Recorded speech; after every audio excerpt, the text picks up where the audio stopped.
Actually, solar and biomass do play a crucial part when it comes to alternative energies alongside with wind. And you know that they are real growth enabler for developing countries. And now using them as an empowerment tool is not an option anymore. To discuss how renewable energies are a real path to development, I'm really pleased to be joined on stage by Åsa Romson, Deputy Prime Minister and Minister for Climate and the Environment of Sweden. We'll be also joined on stage by Akima El Aid, Minister Delegate in charge of Environment for Morocco. And Dr. Shifero Telekariam Membeko is Minister of Environment, Forestry and Climate Change from Ethiopia.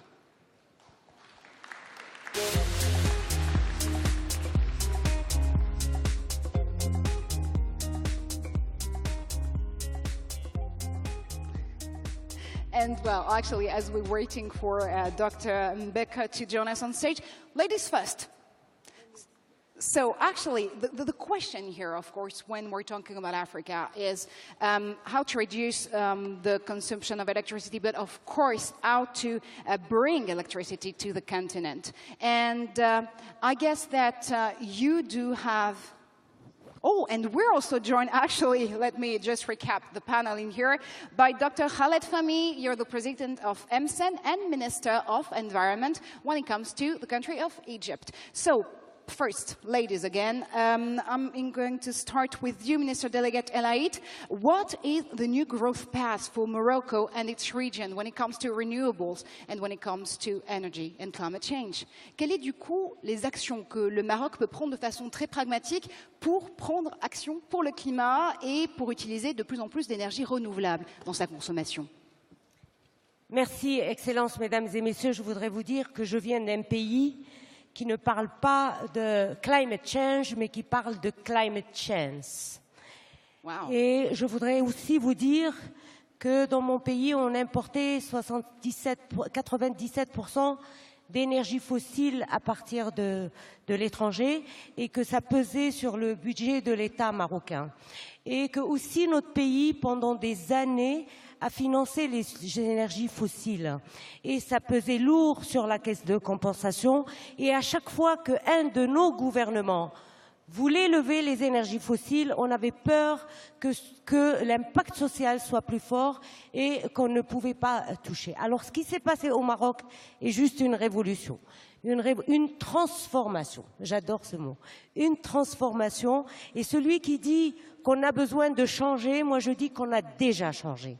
On a déjà changé parce qu'au Maroc, on a mis en place une politique énergétique qui, d'abord, basée sur le développement des énergies renouvelables. Il n'y a pas que le solaire, il y a l'éolien, il y a le solaire, il y a l'hydroélectrique. Et nous ambitionnons, bien qu'on parle des contributions, des indices, nous ambitionnons d'atteindre 42% de renouvelables au niveau de notre mix énergétique en 2020, pas en 2030, en 2020. Hier, ou lors de la locution de notre roi, Sa Majesté le roi Mohammed VI, il a parlé, et je salue cette déclaration, j'invite les leaders des autres nations à faire autant. Il a augmenté l'ambition de notre pays pour passer de 42% des énergies renouvelables à 52%. Également, il y a une décision qui a été prise par l'État marocain, c'est de lever les subventions sur les énergies fossiles et à partir du 1er décembre 2016, nous allons libéraliser le coût et le prix à la pompe des énergies fossiles. Et ça veut dire que nous allons encore pouvoir augmenter nos ambitions de 6%. Et donc les ambitions déclarées par le Maroc de 32% vont passer à 38% avant les 5 ans qui sont prévus pour réviser les contributions. Je voudrais tout simplement dire que quand on parle que l'agenda du climat n'est pas un agenda de ministre de l'Environnement, c'est un agenda de développement humain et de développement durable. L'agenda du climat, c'est aussi un agenda de paix et tout simplement de sécurité. Et l'engagement dans le climat est extrêmement important pour permettre à des pays qui ont 80% du développement au niveau mondial, et je parle de l'Afrique, qui ont la possibilité de mener leur politique de développement d'une manière sobre. Et quand on parle du changement climatique, souvent on pense qu'on parle que des énergies. Il n'y a pas que l'énergie. Il y a de nombreux secteurs et c'est transversal. Et ça commence par le citoyen à la maison, la mobilité, les déchets, tous nos gestes de tous les jours. Et dans tous les secteurs, tous les ministères, tous les secteurs sont concernés par cette transformation au niveau d'un pays, au niveau de la politique. Je dirais une dernière chose, c'est que aucun pays n'est isolé pour mener sa politique contre les changements climatiques et c'est la différence entre cette politique-là et la politique de développement d'un pays. Aujourd'hui, quels que soient les résultats qui ont été accusés par mon pays et les efforts qui sont faits par mon pays pour être modèle sur le plan développement et développement durable. Nous sommes dans un monde et on est un petit village. Et l'impact des changements climatiques sur les autres pays, l'impact migratoire, parce que le Maroc a dû régulariser 40 000 migrants et réfugiés climatiques l'année dernière. L'impact de l'érosion, l'avancée du désert dans notre pays ne dépend pas des actions que nous faisons au sein de notre pays. C'est juste pour vous dire, mesdames et messieurs, que les changements climatiques n'ont pas de frontières, n'ont pas de pays, n'ont pas de religion. Aujourd'hui, ils nous touchent plus que vous. Demain, ils vont toucher tous les pays, peut-être à la même hauteur. Et donc, nous avons changé, on n'attend pas, la société civile a changé, et c'est pas vrai qu'on ne vous écoute pas. Il y a un lien entre ce que vous dites dans ces salles, ce que vous dites au Grand Palais, ce que dit la société civile et ce qui se passe au niveau des négociations. Il y a moins d'une année, à Lima, nous avions un texte où il n'y avait pas une seule référence au développement durable. Aujourd'hui, nous sommes en train de mettre en place un texte qui a un visage humain, qui est un texte de développement humain, qui est un texte de droits humains et qui est un texte qui est orienté genre. Et donc nous sommes en train de faire le lien entre cette société civile qui a avancé, le secteur privé qui a avancé, les territoires qui ont avancé et les ministres et les négociateurs. Ce lien doit être accru, doit continuer, mais nous avons commencé et nous avons changé. Merci infiniment, Madame. Et on va voir justement que ces initiatives, évidemment, elles traversent les frontières à la fois des secteurs de la politique, du climat, de l'engagement citoyen. Let's actually cross and travel to Egypt with you, Dr. Fahmy. I guess you're about to lead an initiative to bring electricity access for all in Africa by 2030. Minister Elite was talking about 2020. Your goal is 2030.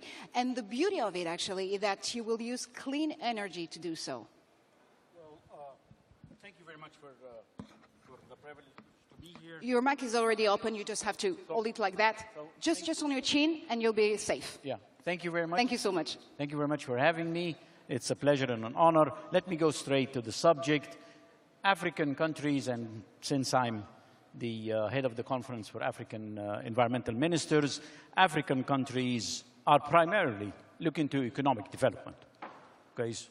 After 10 years of growing at 5% a year, we still are suffering with half of the Africans living under extreme poverty. At the same time, we have to take the climate challenges very seriously. Mm-hmm. Not only that we are the most vulnerable and the most effective, but also how can we develop with being carbon free or with less carbon or carbon-free development strategies. That's the challenging we are facing. It is needed that we change. I think that the developed countries has to change as well. Change has to go on both sides. It is not only that we have to change, because we are now not the one that caused this problem. If we are to come green, well, your support has to become more flexible and it more has to flow to us, because we cannot implement green technology without having your technology, without transfer of your know-how. We cannot address the damages of the climate change, nor the costs and the extra costs that we need to be green without your having your financial support. But at the end, we all live in one planet. And as mentioned, climate change impacts does not know any borders, but as well, humanity and the support and solidarity between humanity does not know any and should not know any borders, nor political, nor technological, nor of any other. So what we're calling for in this initiative is that we raise the access of electricity from only 30 to 32% to 70% by 2030. And for that, we have an ambitious goal of 300 gigawatt. The first phase is from now to 2020, and we are aiming at a 10 gigawatt. And then we have from 20 to 2030 a very ambitious, and I know it's a very ambitious goal of 300. We have got already, and we like to thank the government of France and the government of Germany and the G7, because they have already announced their support to the implementation of renewable energy. We trust that we will be able to mobilize the rest of the report, and that the world should rest in peace. We'll all work on that. We'll all work on being climate proof. But if climate is the outer limits, well, poverty is the inner limits. Yeah. And we have to balance between those. Thank you very much.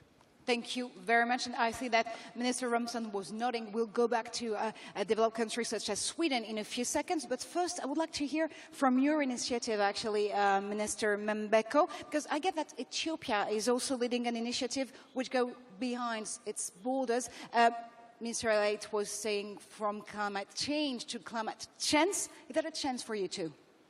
Thank you so much again. I think this is a wonderful opportunity where all of us, we have to aspire with the motto of we must, we can, and we will.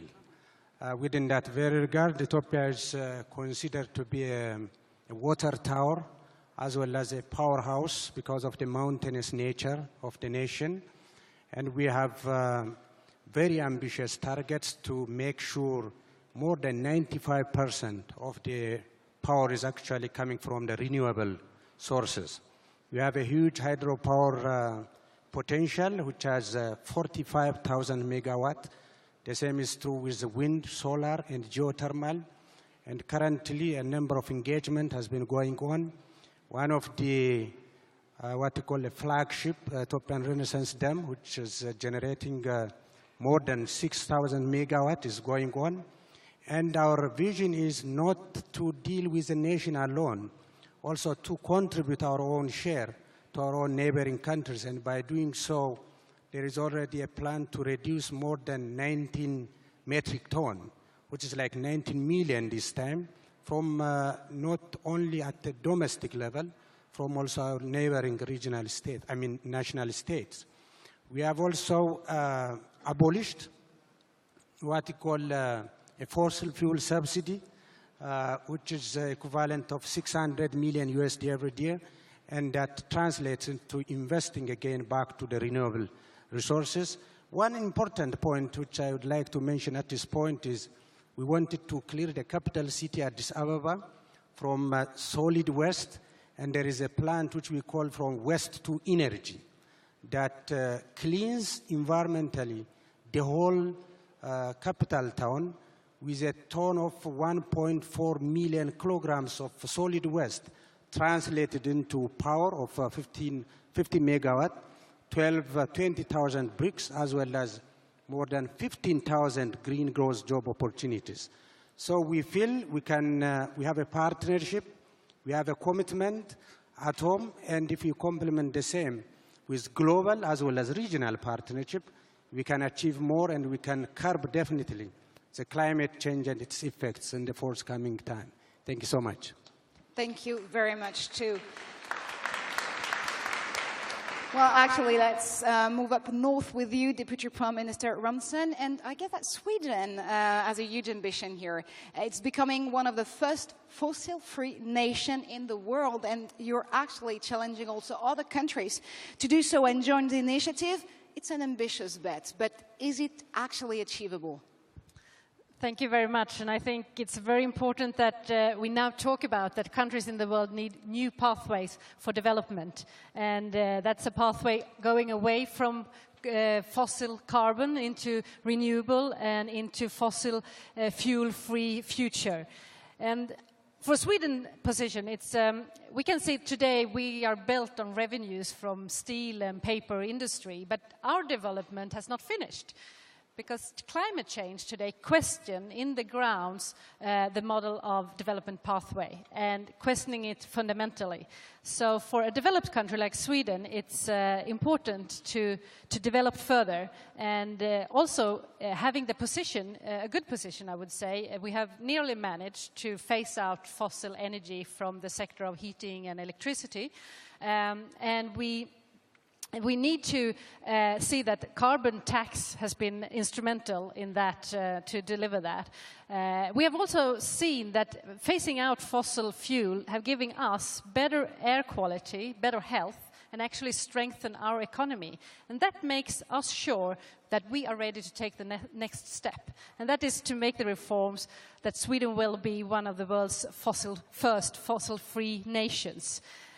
And one can ask, of course, is a developed government in a developed country, why is they taking a race towards such an ambitious goal? And I can give you two simple answers. The first, of course, is responsibility towards future generations. But the second is, it's good economic sense, minimizing the cost of damage and actually fostering innovation, fostering future export. And it's therefore very important that that having the position Sweden have to show a new development pathway with fossil fuel-free societies is not just doable, it's actually better.